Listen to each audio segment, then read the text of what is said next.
The gigantic government sucks. Pursuit of happiness radio is deluxe. Liberty and freedom will make you smile. The pursuit of happiness on your radio dial. Just as cheeseburgers and liberty fries, it's pursuit of happiness time. Hola, muchachos. I feel bad. I didn't wear a sombrero today. And I love being racially insensitive. It's like my favorite thing. I don't know how it slipped through the cracks today. I apologize. To those of you that were hoping to see me marginalize an entire culture of people, happy Cinco de Mayo, kiddos, or as Mexicans worried about ice are calling it, May 5th. My advice for people planning to celebrate Pepto-Bismol, probably a good way to go. You could tell it's Cinco de Mayo because Pete Hegseth is already passed out. And boy, he does. Glug, glug. That guy does love his booze, everybody. Don't hate on him. I think I'd rather have a drunk Pete Hegseth than any number of previous people from the Pentagon. I don't know. I'd take him over General Milley any day of the week. Hi. We're going to talk about that today. We're going to talk about immigration. For those of you that are just getting connected, a lot of people on the show today that I am very excited about. Holly Hansen stopping by from thetexan.news. That's a news website for people in Texas. It's not just a clever name. You know who else is joining us today? Another Texas journalist, Savannah Hernandez, is going to be here. She is, you might know her from the Tucker Carlson Show. And local KTRH news reporter and Sunday KPRC Zoomer talk show host Ethan Buchanan will be joining us any minute now. But since it is Cinco de Mayo, it's I get into it. This is one of my favorite holidays. I like the music, I like the food, I like the fact that it's a pointless holiday like St. Patrick's Day or Halloween. What even is it? It's White Guys Don a Sombrero Day. There's no shortage of videos. There's an infinite number of videos on the internet of white liberals. Usually, I think they all originate from TikTok, telling Trump supporters who clearly don't follow them on social media, so it doesn't matter, telling them you ought not celebrate Cinco de Mayo. You're the reason all these brown people are scared right now. Shame on you, which is hilarious because the white liberals on social media with blue hair and septum piercings, A, don't get to decide who celebrates Cinco de Mayo, and B, kind of don't realize that years ago they were telling us it was racist to celebrate it in the first place. But now they could celebrate it.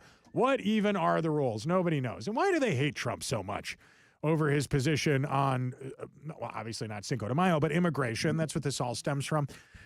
It's funny, you look at the polling data and you know who doesn't hate Trump? Hispanic voters, especially men, but women too. Multi-generational Latino voters from the United States tend to be pro-life. They're pro-labor, pro-working, pro-having a job. They have big families. They're Catholic. Does that sound like a group of people that are going to vote Democrats? No, I get it. Just hopped over the border, Central American illegal immigrants, probably not the most pro-Trump. I get it, but they're not supposed to be voting. They're not even citizens, right? Look at all the crazy news stories today originating out of Mexico and Central America. Stolen Mexico oil, smuggled into the U.S. and then taken back, according to Trump administration investigators. They're smuggling oil now. It's not enough to just smuggle drugs and people. Even oil gets smuggled. Here's a wild headline today. Would-be kidnappers now injecting victims with drugs in Mexico City. Mexico City, that's supposed to be the one place in Mexico that's kind of like Europe, they claim, and yet at the same time, it's still Mexico. So all that being said, couldn't ignore this one today. Gun-toting El Salvadoran gang member arrested after Maryland authorities' protection fails. I can't. Why are they always in Maryland? It's another Maryland dad, everybody. How many Maryland dads are there? Do you think that liberal Democrats even regret defending that guy? What was his name? Kilmore? Ironic name. I don't think he killed anybody, but he did beat his wife. And there's an audio recording of her begging for protection from this guy. It reminds me of another weird news story today. Follow the bouncing ball for a minute. Alec Baldwin was involved in a lawsuit with the family members of Helena Hutchins, the cinematographer who he shot to death on the set of that movie, Rust. Well, Rust is now out in theaters. And weirdly, those family members of Helena Hutchins are out promoting the movie, telling people she would have wanted you to see it. That seems like a weird thing to do, promoting the movie that killed your family member. Well, it turns out part of the deal that they reached after they sued him for killing their family members, a civil lawsuit, he told them they could have the profits from the movie Rust, which means if you don't go see Rust, they don't get anything. Well, Rust looks like a crap movie.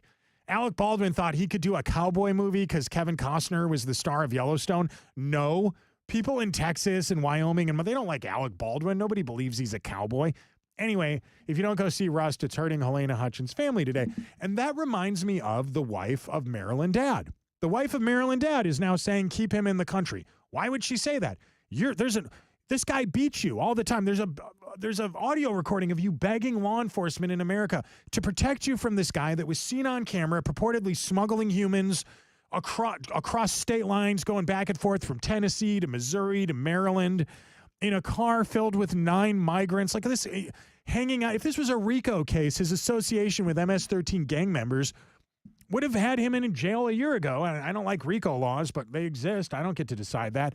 So if they affect you and I, why wouldn't they affect this guy? It's a good question, right? And where is he now? In El Salvador prison. And I have to wonder if he knew my blind date this weekend. I got catfished this weekend by an illegal immigrant from El Salvador. It's actually wilder than it sounds. I'll tell you the story right after this. Hang on one second, everybody. This is Kenny Webster's Pursuit of Happiness on KPRC 950, Houston. Hey, if you're just getting connected, it is Cinco de Mayo, but we're also about a month out, less than a month out now from Memorial Day. So if you head on over to ilovewj.com, that's the website for the Walton & Johnson merch store, or you load the Walton & Johnson smartphone app, or you just go to waltonandjohnson.com and click on merch, you will see that we have a whole bunch of really cool Doge-themed patriotic stuff for sale right now. It is very cool. We want you to have that. We really do. So download it, purchase. Download the app if you haven't already. And then when you get a chance, go to our online store and check out some of the great stuff there. Use promo code SUMMER20 and you'll save you'll save 20% off on really great Doge merch, Gulf of America merch, and lots more. Anyway, you're watching a live recording session right now of our afternoon show. Stick around. We're going to continue right now. Hola, sombrero-toting gringos. Good to see you, everybody. It is I, Kenny Webster. It's always interesting when hot-button news stories affect us in real life, isn't it? I think so, right? Like, most of you probably didn't have an opinion about the fentanyl crisis until you knew somebody that was affected by fentanyl, right? Many of you might not, but some of you probably do. You know, you had a friend or a family member that got addicted to the stuff, or somebody that accidentally got exposed to it when they were trying to do something else, whatever. And suddenly you had an opinion about fentanyl. Suddenly you cared. You never cared about the trade war until you realized your uncle in the Rust Belt lost his manufacturing job. Well, this weekend, I, Kenny Webster, got catfished by an illegal immigrant. You know who's in the studio right now? It's my buddy, Ethan Buchanan. What's up? What's up, everybody? How are we? Somebody asked the other day if you were my co-host. I said, no. No. No, but Ethan is a Zoomer. I like him. He's a good guy. He's 22 years old. Ethan hosts a weekend afternoon show on our sister station, KTRH, or KPRC is on this station, but you're a journalist on KTRH, which is cool because you're 22. And you know why you're a good journalist? You didn't go to a liberal university's journalism school. No, I did not. That would make you a bad journalist. Yeah, well, because now I can't put the perspective of gender ideology and open borders on all of my stories. It's difficult. I don't have that lens to look at everything through anymore. So I have to do unbiased journalism, which sucks. Yeah, this week, I think on Wednesday, Real ID goes into effect. Yeah. Real ID is, for those that don't know, there's a star in the corner of your driver's license. If you got your driver's license in the last several years, you probably already have a Real ID. What is Real ID? Basically, the federal government just wants to be more I'm not going to, I'll give you a lazy explanation of it, but they're making the ID process a little more complicated. If you're flying on Wednesday and you don't have a Real ID, which you probably do have a Real ID, but if you don't, bring your passport with as an extra form of ID or you're going to get stuck in line. And the liberal media is already blaming Trump for Real ID. They are. Should I blame Trump for getting catfished this weekend on a blind date? Should you blame Trump for getting catfished on a blind date? That's a difficult question. Yes, I think so. Because it sounds like if he had done his job better, she wouldn't have been in the country. I've already had opinions about illegal immigrants, but now I want to see Real ID in dating apps. I do. I went on it. No, Ethan, you laugh. I went on a date this weekend. I thought it was going to be a 30-year-old Latina, and it was a geriatric, elderly, plus-sized woman that didn't speak English. Do you know Tim Dillon and Louis J. Gomez do a podcast together? You know who Louis J. Gomez is? Yeah, He's I'm familiar. You're the right demo for that. He was in town this weekend, and I had a date with a Latina, and I thought, I'll take her to see Louis J. Gomez. She'll probably enjoy that. She did not. She did not. She didn't get any of the joke. Well, I show up. First of all, she's late for the date by almost an hour. Oh. We were going to meet and get cocktails and then go on the date. And she's late. And I would, if not for the fact that I had tickets to something, I would have just walked out. Right. But I have tickets for something. She's supposed to go with me. So I wait. She finally shows up and she's like, are we going to get drinks? I'm like, no, you're an hour late. We have to go to the show now. Yeah. So we go to the show. We get in and I'm like, do you like Louis J. Gomez? She says, I know speak a lot of English. I'm like, this is, I have been tricked. So now I want real ID. Well, you know what this is? Tell me. So she's scrolling through whatever dating app and she sees a strapping white man like yourself who's clearly a citizen and she thinks, I'm getting my papers. It's not that I wouldn't marry someone for the, to help them get citizenship because I have no moral standards. but I want a little do-re-mi for this. I want some cash Right, roll. where's the quid pro quo? Right, Wu-Tang Clan. You're not getting papers for free. Cash rolls everything around me, cream, get the money. Get the dinero out, young lady. Anyway, you're here today, Ethan, and you are a local journalist who is doing work today. Apparently, I want to get to the thing about Whitmire, but can we talk about the other students for story today? Immigrants driving Houston's growth. What happens if Trump keeps them out? The Houston Chronicle really wants you to think that the biggest city in Texas, the oil and gas headquarters of the world, which is now actually profiting immensely off Donald Trump's energy policies, is somehow going to suffer if we get rid of all the Trende Aragua and MS-13 gang members. I'm sure you have a lot to say about this. Yeah, it's kind of funny because they don't, I think, know what point they're trying to make here. Because, I mean, just look at the headlines. Immigrants drive Houston's growth. What happens if Trump keeps them out? Okay, well, what immigrants are Trump keeping out? Right? So far, they want to make it sound like they're deporting the cleaning ladies and the kitchen workers, but they're not. It's mostly just been dangerous criminals so far. And even if, like the immigrants that are driving Houston's growth, those are not the illegal aliens. Right. Right? But Trump says what happens, or Cron says what happens if Trump keeps them out. So they're trying to get you to kind of think Trump is just cracking down on immigration. That's not what's happening. Right. No conservative is just cracking down on illegal immigration. I mean, a few are, but they're the fringe. No mainstream Republican is saying we don't want any immigration. They're saying we don't want illegal immigration, which should be a no-brainer. Right. The immigrants that are driving Houston's growth, that are coming in, participating in our economy and making the city and the country great, as has been the American tradition for hundreds of years, are legal. Yeah. The people that Trump is keeping out are, like you pointed out, the Trende Aragua gang members, the people that are actually a threat to Houstonians like Jocelyn Nungare. So either Trump is hampering Houston's growth, or we need Houston's growth to be based off of criminal gang members that come in and murder 12-year-old girls. Which case are you trying to make, Cron? Because either way, you're wrong. Yeah, the Houston Chronicle is garbage. It's Hearst Media, obviously. But, hey, while we're on the topic here, Donald Trump was talking on Air Force One yesterday, and he was asked about the Mexican president declining his offer to help out with the cartels down there. I want to play a little bit of this audio before we react to it. Troops into Mexico to take care of the cartels. She wants to know, is that true? Do you think I'm going to answer that question? That's why I'm asking. We'll see. I will answer it. It's true. Absolutely. Because they are horrible people that have been killing people left and right, they've made a fortune on selling drugs and destroying our people. We lost 300,000 people last year to fentanyl and drugs. It's always, I know it's not the best audio because he's on board Air Force One, but he's talking about the Mexican president declining his offer for help. And I don't know how many people realize this. I assume most of our audience does, but most of the Mexican government, all the way up to the tippy top of their federal government, as AOC would describe it, are compromised by the cartels. It's billions of dollars in money there. And in Mexico, it's a little bit like prohibition in the United States back in the 1920s. Mexican residents are very divided on how they feel about the cartels. Some of them like them, some of them don't. In the 1920s, there were people that supported the prohibition, people that didn't.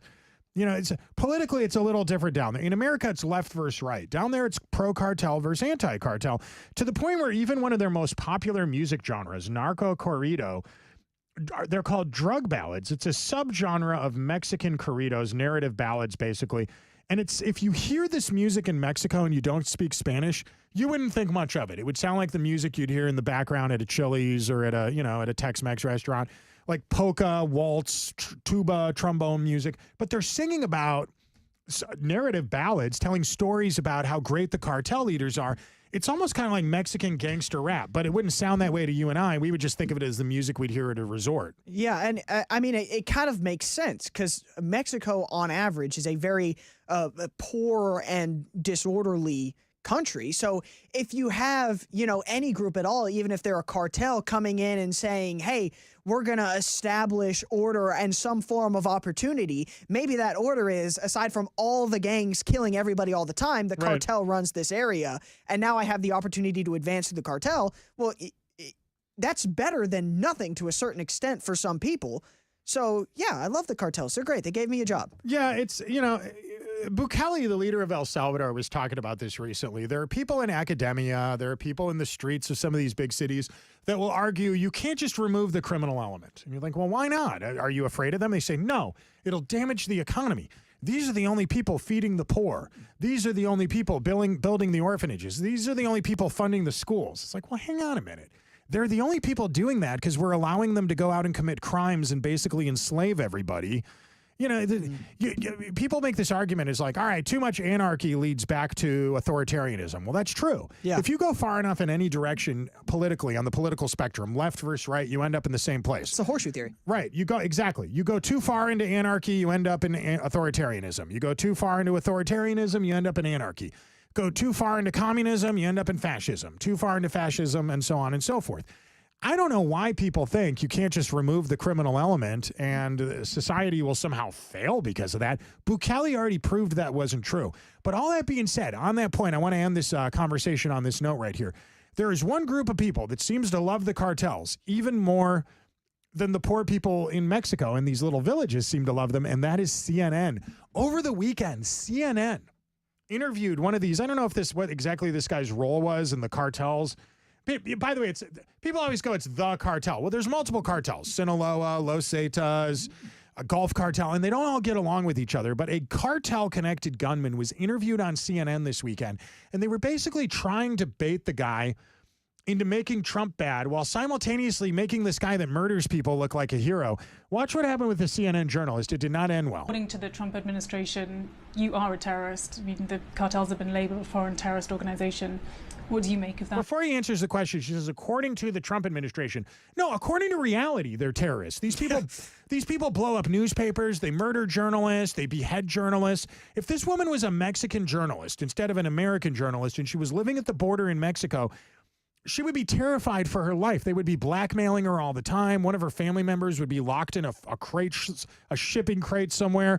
Yeah, we'll let him out when you write a positive story about us. That happens all the time down there. These American journalists in the liberal media act like these people in the cartels are Robin Hood. They're absolutely not. They're more like Charles Manson. According to the Trump administration, you are a terrorist. I mean, the cartels have been labeled a foreign terrorist organization.